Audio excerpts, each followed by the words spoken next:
Le séminaire de formation sur le thème de l'Église à l'épouse, organisé par l'Assemblée chrétienne d'évangélisation ACE à Pointe-Noire, a connu son épilogue dimanche 4 mai au siège de Mpaka 120.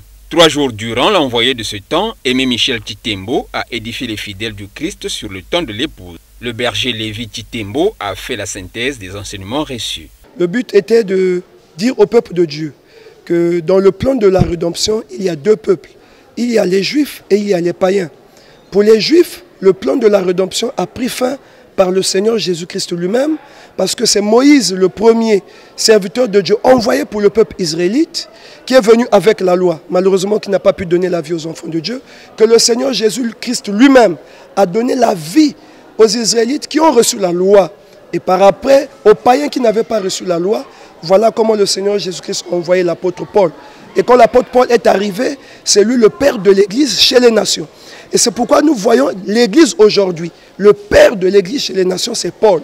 Or, il se trouve que le diable est rentré dans l'Église à travers les dons, à travers les prophéties.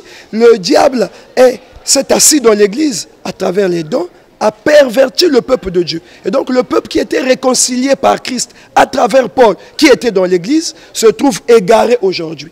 Et comme les païens aussi attendaient le salut, comme le Seigneur Jésus-Christ avait dit, je m'en vais, je reviendrai pour vous prendre, étant à l'attente du salut, le diable a emmené le peuple à l'égarement. Voilà pourquoi aujourd'hui, nous avons reçu l'envoyé de Jésus-Christ, l'apôtre Aimé Michel Titembo, qui est venu prendre les enfants de Dieu qui étaient dans l'église pour les emmener à l'épouse, parce que c'est l'épouse qui doit être enlevée. La révélation du nom qui libère, à cette époque du temps de l'épouse, a été faite par l'envoyé du Christ du temps présent au monde.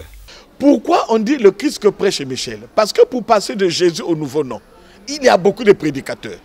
Comment reconnaître le véritable prédicateur du nom nouveau parmi ceux qui prêchent Christ? C'est dans la manifestation. Si tu essaies de dire le Christ que prêche Guy Serge, il n'y aura pas la même manifestation.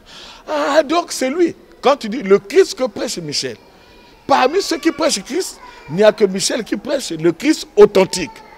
Et il dit, si ce n'est celui qui le reçoit, et quand tu vas le recevoir, tu verras que la manifestation qui se faisait au nom de Jésus, c'est la même manifestation qui se fera au nom de Christ que prêche Michel, et ça confirme bien, donc le nom nouveau, c'est celui-là. Après donc l'époque du temple, avec le Dieu d'Abraham, d'Isaac et de Jacob, et celle de l'Église, investie par la sorcellerie avec l'apostasie, l'heure est à l'épouse avec le Christ que prêche Michel.